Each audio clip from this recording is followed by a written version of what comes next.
Bon, ça a été cher Victoria. Ce qui fait, à chaque fois, si tu avais posté ta vidéo en réponse à la mienne, je l'aurais vu un peu plus rapidement. Je tombais par hasard parce que je surfais un peu tes vidéos. Puis j'ai pris ma demi-journée pour régler des problèmes d'électricité dans la maison. Bon, ça fait que pour aller vite, qui m'a coûté une taille, on peut pas tout aborder. Primo, je pense que la prétention ou la présomption de vouloir viser du monde, tout le monde d'un seul coup, etc. Tu verras que nos vidéos ne sont pas beaucoup vues. Et si tu vois qu'il y a des petites vidéos des fois de merde, des fois juste humoristiques, puis qui ont à peu près 900 000 personnes qui les regardent, ça fait qu'il faut rester dans le modeste dans ce qu'on fait. Deux, ben, je crois que pour couper court au truc, il faut que tu mesures ce que tu dis, etc., etc. Je mesure très bien ce que j'ai dit, et par hasard, c'est quand même bizarre, c'est la synchronicité, etc. Tu parlais de Gödel, il faut faire très attention avec Gödel, avec le mathématicien Gödel, parce que c'est l'un de ces théorèmes, l'indécidabilité, c'est l'un des théorèmes qui a été le plus galvaudé. J'ai trois bouquins ici, bizarres, hein, il y a des bizarreries qui arrivent, mais j'ai trois bouquins ici dont l'un est super très intéressant. Ça, je te recommanderais le livre de Alan Sokal et Jean Bricmont, qui parle justement de les liaisons qui sont faites entre les gens qui veulent, mettons, de façon forcée, projeter des concepts purement scientifiques vers des concepts de sciences humaines, etc. C'est pour ça qu'à un moment donné, j'ai parlé de scientiste ou de scientisme, etc. C'est un sujet qui m'a ça, soit ça peut être vulgarisé et perdre un petit peu de son sens, mais ça, je pense qu'on peut le garder compréhensible pour tout le monde. ماشي زعما on n'est pas capable ولا زعما حنا فتنا شغل on est à humain plus un ou là humain plus 2 ou là. Ça, j'ai creusé le sujet depuis que ça fait peut-être une bonne vingtaine d'années que je creuse le sujet. Fait que je ne suis pas méconnaissant dans ça. Donc le livre d'Alan Sokal et Jean Bricmont cite le titre. En tout cas, je pense qu'il est présent dans toutes les bibliothèques. Mais je te référencerai à un autre bouquin. C'est Prodige et vertige de l'analogie. Il est ici. Bien sûr, par toujours l'excellent Prodige de Jacques Bouvresse. Allège Jacques Bouvresse parce qu'il a primo. C'est un prodige et vertige de l'analogie. Il est excellent. Il est sorti en 99. Et bien sûr, il a par exemple, lui il parle principalement du théorème de Gödel et des usages qui en sont faits. Parce qu'à un moment donné, tu as cité de Gödel quand il est aux États-Unis, etc. Tu parlais de formalisme. Un formalisme est cohérent de l'intérieur, ça demeure une vérité vraie, c'est-à-dire quel que soit le truc. Parce qu'à un moment donné, un formalisme qui devient incohérent n'est plus un formalisme. C'est-à-dire qu'à un moment donné, un formalisme, à qui il manque une règle pour que toutes les structures se tiennent, il en invente une, pour de façon que 1 plus 1 fasse 2 de façon continue, ou là de façon, sinon il tombe en panne. Donc il est et tu continues sur les analogies, donc les prodiges et vertiges de l'analogie. C'est pour ça qu'à un moment donné, j'ai tiqué là-dessus, parce que d'être un lien qui ne devrait pas être fait, qui est celui de prendre un concept scientifique, donc mettons le formalisme dont je parlais, et j'ai parlé de formalisme linguistique ou de formalisme mathématique, et de formalisme aussi mentaux, parce qu'à un moment donné, il est clair que tu as parlé du bain aussi, le bain dans le truc, le moindrement qu'on ne veut pas aller aussi loin que les règlements de le formalisme, c'est clair qu'on ne veut pas le mettre en question, ou qu'on ne veut pas avoir ce que Bouvresse appelle une vision subspecie aeternitatis, et ce que Wittgenstein appelait aussi subspecie aeternitatis, une vision de haut par rapport à quelque chose. On peut toujours avoir une vision de haut, sauf par rapport à la métacommunication. On dirait que ça peut demeurer flou.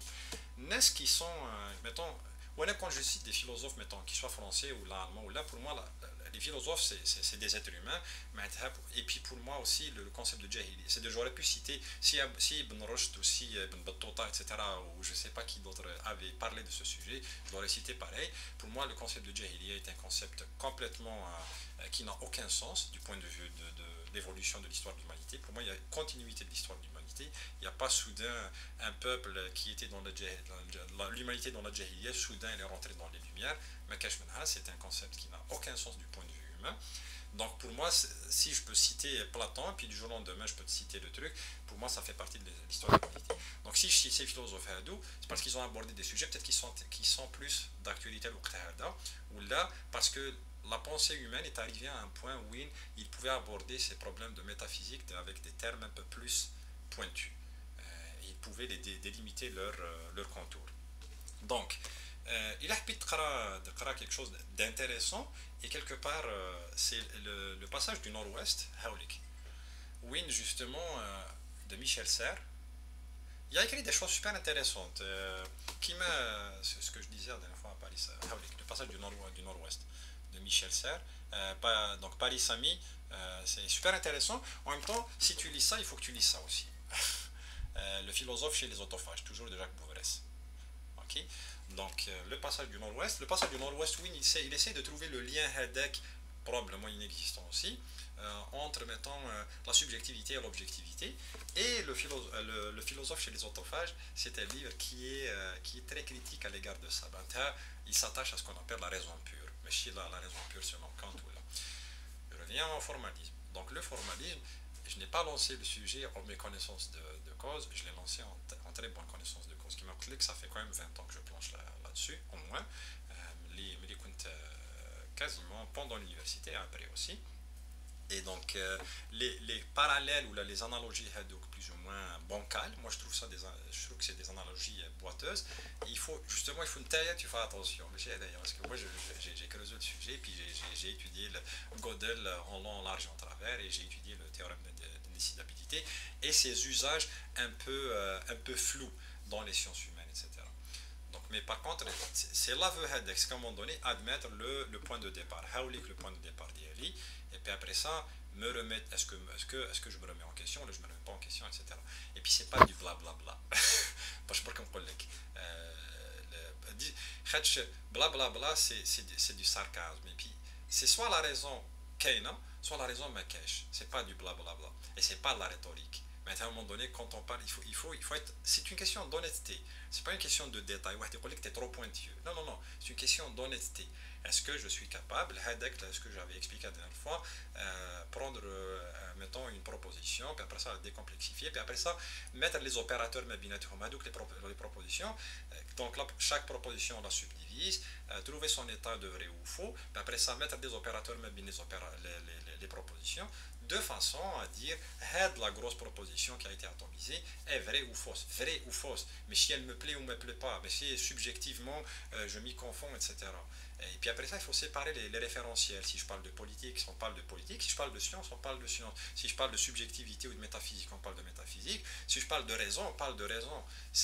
Les référentiels sont très importants, mais les référentiels vont avec le formalisme aussi. Donc il y a un formalisme à l'intérieur d'un référentiel donné, c'est contextuel.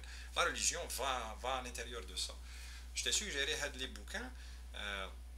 Primo, parce que tu es tombé sur un sujet que je connais quand même assez profondément, mais je suis très profondément, je m'y intéresse de plus en plus. Et de deux, pour éviter les analogies qui sont de fausses analogies. Je vais continuer à regarder tes vidéos, mais je voulais quand même réagir à celle-ci. Ça arrête, mais j'y reviendrai. C'est-à-dire, si tu veux que je revienne de façon plus profonde par rapport à ça, j'y reviendrai aussi. Ok, bye bye.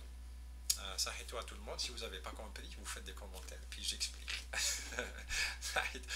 Puis je vais commencer probablement à faire des vidéos sur la musique, le cinéma, etc. La cuisine, je ne suis pas capable.